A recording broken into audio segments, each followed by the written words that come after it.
de volta agora em formato de vídeo. Ou áudio também. Eu falei pra vocês que ia disponibilizar esse material e os materiais que eu forem gravando em várias extensões diferentes para facilitar o acesso de todos e todas, beleza? Então é isso. Se tudo deu certo, eu acabei de falar com vocês via Google Meeting para falar sobre aquelas perguntinhas rápidas que eu fiz na avaliação diagnóstica de vocês, né? É meio estranho estar gravando pensando no futuro e tal, mas enfim, né? Falando em futuro, né? E ter alguma coisa sobre isso vai ter a ver naquilo que eu vou falar com vocês hoje, né? Não tem como a gente começar a estudar a história pegando os assuntos sobre o ser humano e já ir lendo enlouquecidamente. A gente precisa parar um pouquinho e entender alguns conceitos básicos. Claro que cada ano que a gente for estudando história, primeiro, segundo, terceiro ano, a gente vai trabalhando com conceitos diferentes, né? Não que a gente vá substituindo, mas a gente vai acumulando conceitos para entender melhor alguns momentos históricos e até a própria ação do ser humano dentro da sua linha do tempo ou da sua própria vida, né? Lembre-se que nós somos totalmente interligados à história. Onde existe o ser humano, existe história. Lembre-se dessa frase: onde existe ser humano, existe história. Lembre-se que todo esse conceito que a gente tem sobre a origem, ou a tentativa de entender a origem das coisas, ou o processo de vida da espécie humana, isso é muito comum da gente. Nós somos seres extremamente curiosos, assim, e a gente guarda coisas, é impressionante, né? Onde o ser humano passa, em qualquer período histórico que seja, ele tem que deixar algum registro, tem que deixar alguma coisa que marque a passagem dele em certo momento, ou em certo lugar, ou em certo tempo, né? E que ele guarde algo de lembrança daquilo ali, né? Ou a memória, né? O que a gente consegue armazenar no nosso cérebro, ou algum objeto, ou alguma ação, às vezes até uma música te faz lembrar de alguma coisa, né? Então nós seres humanos somos carregados dessa noção de história, né? E lembre-se, três conceitos principais que podem definir a história pra gente facilmente é o tempo, o espaço e a memória. Mas Vinícius, espera aí, fala um negócio melhor. Eu lembro que antigamente, isso antigamente quando eu digo da minha época, né? Mas tudo bem. Antigamente o pessoal falava que o objetivo da história, ou a história, ela existia, né, para pesquisar o passado, para entender o presente e descobrir o futuro. Peraí, galera, eu sou professor de história, eu não sou vidente, nem sou iniciado nas artes, né, da previsão do futuro e tal. Cuidado com esse negócio de futuro dentro da história, cara. Por que que isso tem que ter cuidado?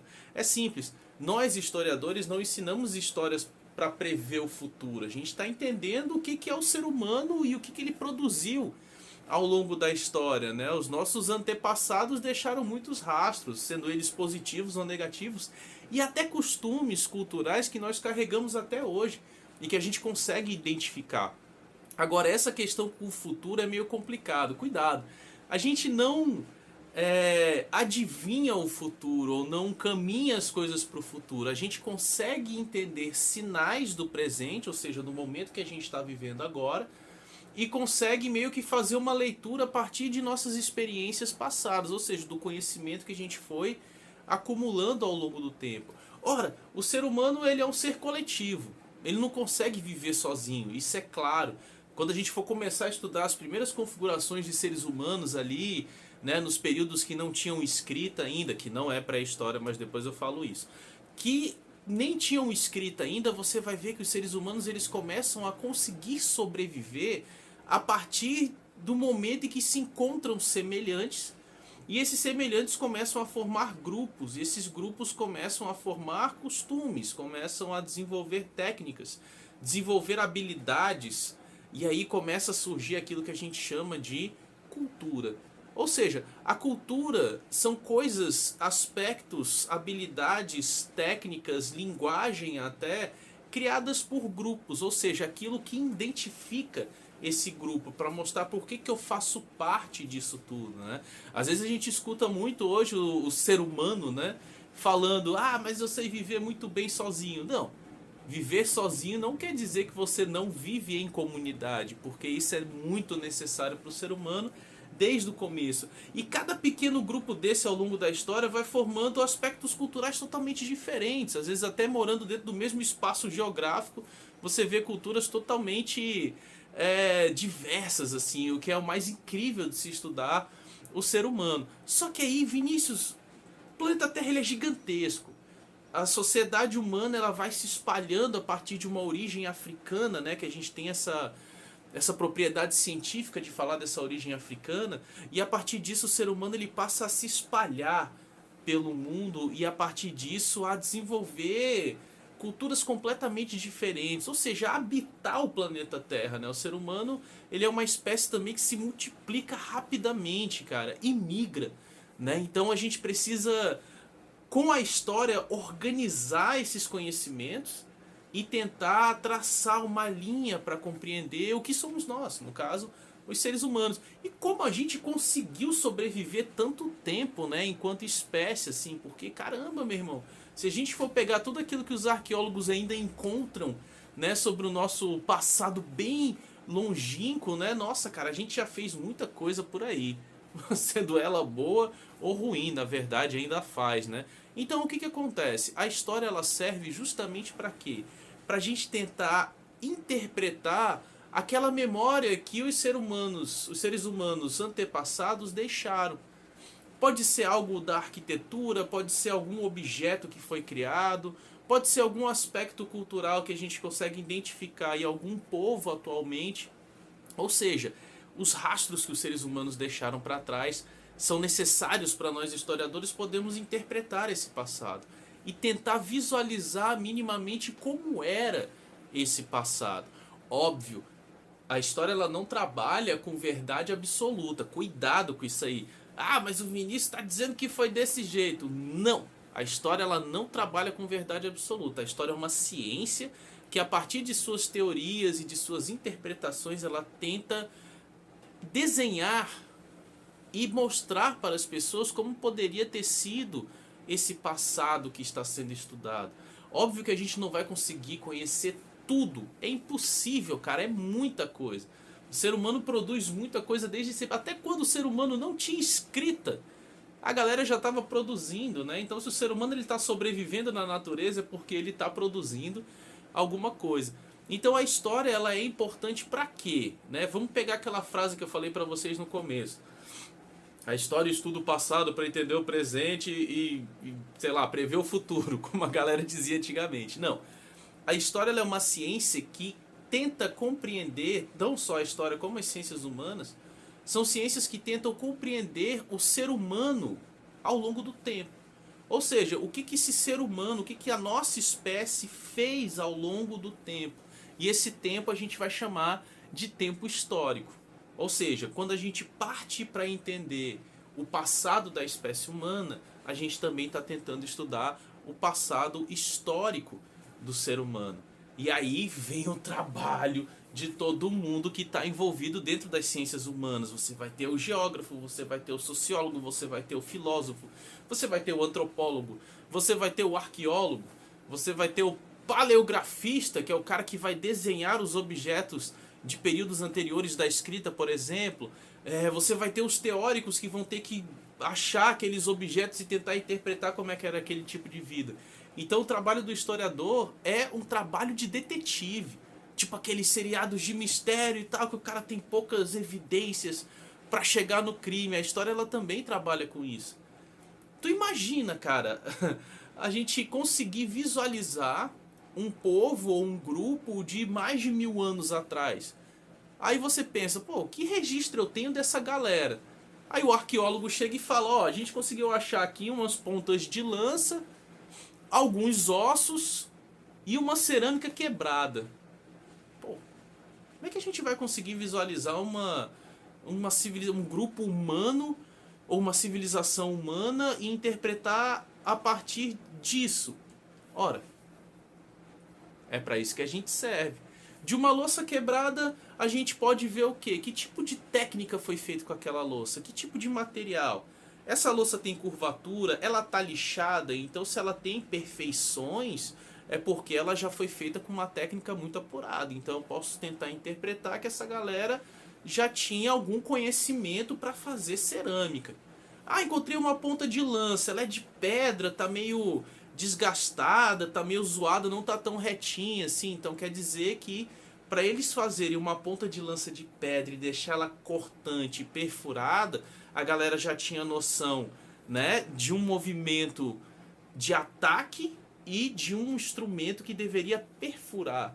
Então era necessário pegar algo que estava na natureza e adaptar aquilo ali para uma necessidade de sobrevivência. Ou seja, outro ponto importante para se entender a história do ser humano. Cara, o ser humano ele começa a produzir dentro da sua própria história e dentro do espaço a partir do momento que ele consegue modificar a natureza.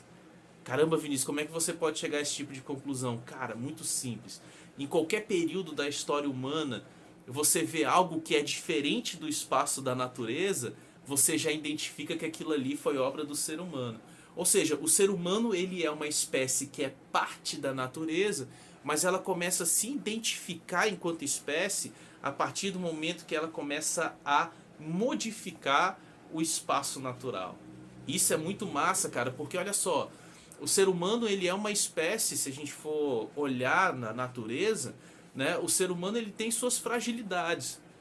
Né? Nós temos um sistema imunológico que não é tão bom, a gente está num período de pandemia, estamos guardados dentro de casa por causa de algo invisível. Ou seja, esse algo invisível pode matar isso aqui, cara. Então nós somos ainda seres muito frágeis dentro da natureza. Então o ser humano, para sobreviver a essa fragilidade que ele percebe, né, já que existem, né, situações e outros tipos de seres muito mais, digamos assim, mortais para nós, o ser humano, para sobreviver, ele começa a criar aquilo que a gente chama de técnica. Ou seja, o ser humano começa a se adaptar à natureza, aprender com ela e a partir disso modificar o espaço natural. Isso quer dizer o quê? Que o ser humano não consegue derrubar uma árvore, mas ele, observando a natureza, ele consegue criar meios e técnicas para derrubar uma árvore, por exemplo. Eu estou com fome, eu preciso caçar um animal gigantesco, só que eu sou fraco e aquele animal provavelmente vai me matar rápido. Então o que o ser humano também parte para fazer, para sobreviver e para poder permanecer dentro desse espaço natural? Ele cria técnicas para poder matar algum animal, para poder comer a sua carne. E para que ele consiga fazer isso, ele precisa antes observar. Ou seja, o primeiro ponto do ser humano para conseguir sobreviver dentro da natureza é o olhar. Ou seja, o olhar do ser humano, quase que eu furo meu olho aqui. O olhar do ser humano, ele é muito importante, porque o olhar é aquilo que nos coloca em observação. Ou seja, o ser humano ele observa o espaço dele para poder entender onde ele está. Ele também observa os animais, as plantas, os períodos das estações, e toda essa observação ela vai se tornar o quê? Conhecimento. Ele observa, ele conhece. A partir disso ele começa a fazer o quê? Ele começa a criar métodos para poder sobreviver, ou seja, observação, conheceu, sabe como é que funciona, ele agora vai fazer o quê? Eu preciso criar formas para poder sobreviver dentro desse espaço que eu estou observando e que eu estou conhecendo. E aí esse ser humano ele começa a produzir a adaptação da natureza, ou seja, ele vai pegar aquilo que tem da natureza, aquilo que já está lá, e ele passa a modificar para a sua própria necessidade. Então olha só que louco, cara. Então o ser humano ele olha, ele percebe, ele conhece, e a partir disso ele passa a modificar o espaço da natureza. E para modificar esse espaço da natureza, ele começa a criar coisas. Ou seja, o ser humano ele é uma criatura também que, ao modificar um espaço natural, ele também passa a criar coisas novas, né? E a partir do momento que a gente cria, isso acontece, eu não estou falando que acontece isso só no passado, não, isso acontece hoje também. Quando a gente cria algo, a gente automaticamente está fazendo o quê? Está adquirindo um conhecimento, entendeu? Então, por exemplo, eu estou aqui estudando sobre o período do Brasil colônia, eu não estou entendendo o que foi a colonização. A partir do momento que você começa a ler sobre a colonização, vai ter um momento que você vai parar e vai falar, nossa, então é isso. Ou seja, o ser humano ele cria, e a partir do momento que ele cria algo, ele já está gerando o quê? conhecimento, ou seja, ele vai gravar aquela técnica que ele criou e aí ele vai sentir uma necessidade que a gente tem até hoje. Ou vai dizer que você descobriu alguma coisa e nunca quis contar para ninguém. Quem falou não tá mentindo. Claro que conta, cara. Então o ser humano, ele também, como ele vive em grupo, aquilo que ele cria e aquilo que ele absorve enquanto conhecimento, ele passa a fazer o quê? Bom, se isso que eu criei é bom e é massa, eu vou repassar isso para o meu grupo. Então ele passa a pegar esse conhecimento dele e passa a ensinar os outros do grupo. E aqueles outros que estão vivendo em grupo também vão fazer o quê? Aquilo que eles aprenderam e adaptar talvez para algo melhor ou pior, né? Então é esse processo, e essa palavra é muito importante, que vai colocando o ser humano ao longo do tempo histórico da sua própria sobrevivência e, obviamente, as grandes formas diferentes que ele cria para sobreviver, formas de sociedade, formas de cultura, linguagem, forma de se expressar, se vestir, a estética, tudo isso. Então é necessário vocês entenderem que o papel da história, aí voltando lá para o começo dessa aula, é entender o que o ser humano faz ao longo do tempo. E isso é muito importante para nos entender agora. Tem gente ainda que ainda tá na vibe daquele questionamento. Sim, o ser humano tá aqui para quê? Pô, cara, a gente já tem uma história enquanto espécie gigantesca, cara.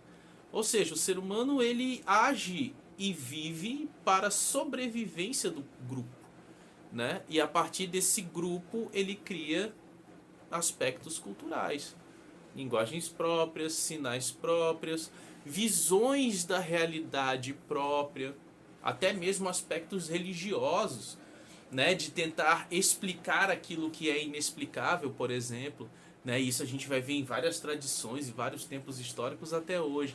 Então o ser humano, ele sempre está presente, e aí a história ela vai identificar essa presença a partir do momento que a gente vê alguma intervenção no espaço natural. Vinícius, quer dizer que o ser humano ele não é natural? Sim, nós somos uma espécie da natureza.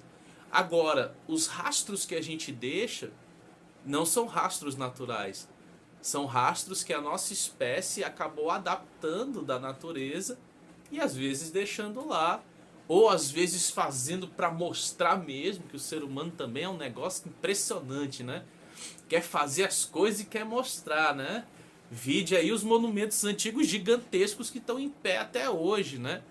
E tem documentário aí na TV que diz que foi ET. Fazer o que, né? Povo absurdo. Então o ser humano ele está sempre criando. Nós somos uma espécie que cria constantemente, que é curiosa demais, né? E consegue projetar e adaptar aquilo que eu pensei, né? Usando os meios que a natureza tem. Claro que cada grupo do ser humano, de seres humanos, vai se adaptar também dentro do espaço que eles estão vivendo, né? Vixe Maria, já falei 3 pontos importantes aqui para vocês sem querer, né? O tempo, o espaço e a memória. Vamos organizar esses 3 agora? Vamos lá. O tempo. Que tipo de tempo a história trabalha? Eu lembro que vocês abrem os livros didáticos e tem aquela linha do tempo, né? Ah, do ano 0 até papapá, e a partir disso aqui vai acontecer... Tá, beleza. Isso a gente chama de tempo cronológico. Nós somos mais habituados a esse tempo porque o tempo cronológico ele se habitua ao tempo do relógio. Ou seja, o tempo do relógio é o tempo cronológico, ele não está parando. Ele só está medindo o tempo. E aí você controla a sua vida a partir desse tempo mecânico. Ou seja, o tempo do relógio é um tempo mecânico. O tempo cronológico é um tempo mecânico. Mas ele não é o único tempo que existe. Existe também o tempo da natureza. E o tempo da natureza ele não é cronológico, né? O tempo da natureza vai de acordo com a ação da própria natureza.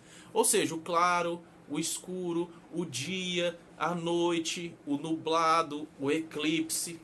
Entendeu? Então, isso são formas de perceber o tempo natural, né? Então, às vezes você tá andando na rua, tá lá no centro da cidade de Fortaleza, um calor, E aí, pelo calorzão que tu tá lá, vendo aquele solzão pegando na tua nuca, tu fala, vala-me Deus, deve estar meio-dia. Né? Então você não tá usando o tempo cronológico, mas está sacando ali que a natureza está reclamando na sua nuca, principalmente com o sol. Né? Então o tempo natural ele também é importante para compreender, né, a história do ser humano. E ainda tem outro. Ah, Vinícius, nós temos 3 tipos de tempo, macho. Sim. Um cara chamado Albert Einstein, ele vai desenvolver a chamada teoria da relatividade. Ele vai dizer o quê? Aí vem a parte mais massa. O tempo, ele não é linear. O tempo também não é cronológico. Ele vai dizer que o tempo ele é relativo. Ah não, Vinícius, estava tão legal, cara. A partir do momento que Albert Einstein estabelece a noção de tempo relativo, a gente vai perceber o que é importante para o estudo da história. Que o ser humano, mesmo dentro do tempo cronológico e mesmo dentro do mesmo espaço, vai perceber o tempo de forma diferente. Lembra você em sala de aula? Tem aulas que você fala, que massa, meu irmão, pô, que aula doideira, pá! 1h30 acaba rapidão. Para outras pessoas que estão dentro da mesma sala que você, naquele mesmo tempo, naquele mesmo espaço, ela vai estar assim, ó. Aí olha pro relógio, não passa. Aí olha pro relógio, parece que ele voltou no tempo, né? Em vez de avançar. E fica lá. E demora. Ou seja, esse tipo de tempo também vai servir para a história. Como, Vinícius? Me prova. Ora, quando a gente estuda o Egito Antigo, não quer dizer que tudo estava acontecendo no Egito Antigo. Em outras regiões do mundo estavam acontecendo outras coisas. Ou seja, o mesmo tempo, o mesmo espaço, só que ideias e noções de realidade completamente diferentes. Vala-me Deus, Vinícius, estudar a história é tão difícil assim? Não, não é difícil. É massa. Porque aí você consegue entender a diversidade de coisas que os seres humanos estão produzindo ao longo do tempo histórico. E aí você vai entender também que as visões que vão surgir sobre a realidade, sobre o outro, também possuem intenções e também são produzidas dentro de uma cultura específica. Outro exemplo que eu conversei com algumas turmas na acolhida de vocês. Muita gente admira o grego antigo. A mitologia grega é muito linda, a arquitetura grega é muito linda, a filosofia grega é muito linda. Mas, cara, o grego também pensava mal do outro. O grego também era xenofóbico. Ele não gostava do estrangeiro. Ele percebia o estrangeiro como um monstro. Se você prestar atenção nas histórias da mitologia grega para quem é viciado, quando eles descrevem os monstros mitológicos e seres com um olho no meio da cara, são estrangeiros. Esses monstros não habitam a região da Grécia. Então isso é uma forma de mostrar que essa cultura ela é o quê? Ela é preconceituosa. Ou seja, aquilo que era grego era perfeito. Agora, aquilo que era estrangeiro, não. Olha só que interessante. A arquitetura é massa, a filosofia grega é massa, aquilo que os gregos produziram também é legal. Mas esse tipo de mentalidade e visão da realidade, ela é extremamente perigosa. Por quê? Porque dentro da Europa a gente ainda percebe esse tipo de visão até hoje. E aí os gregos vão expandir, porque eles são colonizadores, vão ocupar outros locais do mundo. Vão influenciar, por exemplo, a cultura romana, que também vai ser uma cultura de expansão. E que vai levar esses valores e essas visões de mundo, às vezes até forçar os estrangeiros a ter que viver a partir desses preceitos. Ou seja, eu vou invadir uma outra cultura, um outro grupo, vou impor a eles a minha visão dizendo que é a certa e eu vou forçar isso a acontecer. Então a história do ser humano também é uma história de conflitos e de disputas sobre visão da realidade. E Vinícius, onde é que o historiador está no meio disso tudo, cara? Meu irmão, a gente está lá no meio tentando entender tudo isso. E o mais interessante é que quanto mais aprofundado a gente estuda história, mais a gente consegue perceber muitas dessas coisas hoje em dia, muitas das ações dos seres humanos hoje em dia, né? muitas das atitudes negativas dos seres humanos, elas também vão ser justificadas por essas produções do passado que vão permanecendo ao longo do tempo, né? Então estudar o passado também é estudar o quê? Os avisos que a galera tá dando. Olha, isso aqui não é legal não.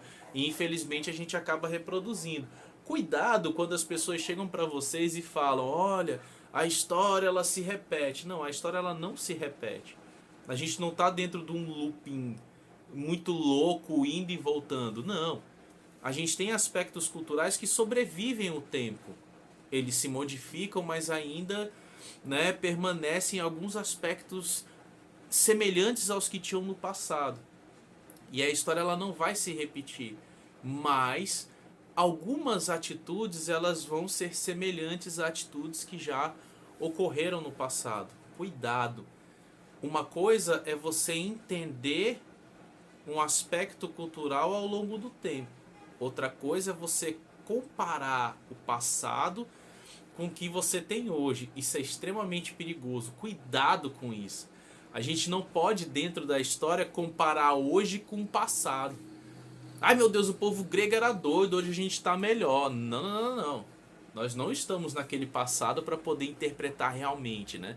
A gente interpreta o passado e tenta achar coisas semelhantes às nossas hoje. Isso não quer dizer que é uma comparação. Você está simplesmente entendendo alguns aspectos culturais ao longo do tempo e percebendo a existência de alguns hoje. E até mesmo os que não existem mais, né? Uma vez alguém me perguntou: Vinícius, por que o pessoal não cultua mais os deuses gregos? Por que o pessoal não cultua mais os deuses nórdicos como a galera cultuava no período deles? Óbvio, a gente não está mais vivendo aquele período, né? Acontecem transformações, modificações, formas de visão de mundo começam a surgir, né? E ao mesmo tempo essa noção de dominação. Então, entender a história é entender todo um processo, cara, todo um caminho que a espécie humana vai percorrendo até esse momento agora que eu tô gravando esse vídeo para vocês. Por isso que a história ela é tão especial. Claro, Vinícius, é qualquer doido que pode chegar a essa conclusão e essa análise histórica? Claro que não. É por isso que existe a faculdade de história, a gente passa um mau tempão estudando, né? A partir do momento que a gente estuda história, meus amigos, a gente perde o sono e não para mais de ler. E tudo que a gente vê, a gente fala, meu Deus, isso tem relação com a história e tal. É um caminho sem volta, mas é um caminho muito irado. Então, o que foi necessário você entender com o vídeo de hoje? Primeiro, a história é uma ciência extremamente importante que ela estuda o processo e o caminho do ser humano ao longo do tempo. Não só do tempo, mas do tempo cronológico, do tempo da natureza e do tempo relativo, porque as coisas não estão acontecendo ao mesmo tempo tudo junto. Pode até estar acontecendo, mas ela está acontecendo de formas totalmente diferentes. É necessário também entender que o ser humano ele está inserido num tempo e num espaço. Senão a gente estava voando por aí. Não, é necessário também entender o espaço que esse ser humano que você está estudando ele estava. Porque é dentro desse espaço que nós vamos encontrar meios de poder adaptar a natureza e a sobreviver. E o ponto mais importante que é, a partir do momento que eu produzo algo dentro desse espaço e dentro desse tempo, eu produzo memória. E se eu produzo memória, eu vou deixar ela registrada em algum lugar. Para eu poder lembrar depois, ou para eu poder ensinar aos outros. Que é exatamente o que está acontecendo agora. Ou quando você abre o teu Instagram e quer fazer um TBT. O que é o TBT? O Throwback Thursday. Muito bonito em inglês, hein? O TBT é justamente isso. Você vai recorrer a uma lembrança, uma foto de um passado seu, onde essa foto tem um registro seu ou não. Pode ser de uma paisagem, que essa paisagem vai trazer uma lembrança legal. E aí você vai poder colocar, saudade disso. Ou vai botar hashtag gatilho, que é muito usado hoje em dia, né? Tu vai lá no teu arquivo do Instagram para ver o que rolou no passado há alguns anos, aí você vê aquela foto e... gatilho. Pois é, isso se chama memória. E a história ela vai trabalhar exatamente com essa memória. A memória é só foto? Não, galera, isso fica para a próxima aula, porque a gente vai entender o que são as fontes históricas e porque elas também são necessárias para que a gente possa interpretar o passado, beleza? História, tempo, espaço e memória. E é a partir disso que a gente começa a estudar todo um processo do primeiro ano até o terceiro ano. Vocês vão usar esses conceitos ao longo dos 3 anos? Sim, ainda vão aparecer outros. É demais! A gente vai ter muita coisa para discutir, beleza? Então fiquem com esses 3 pontos. Se cuidem. Amo tudo de graça. E até a próxima. Valeu!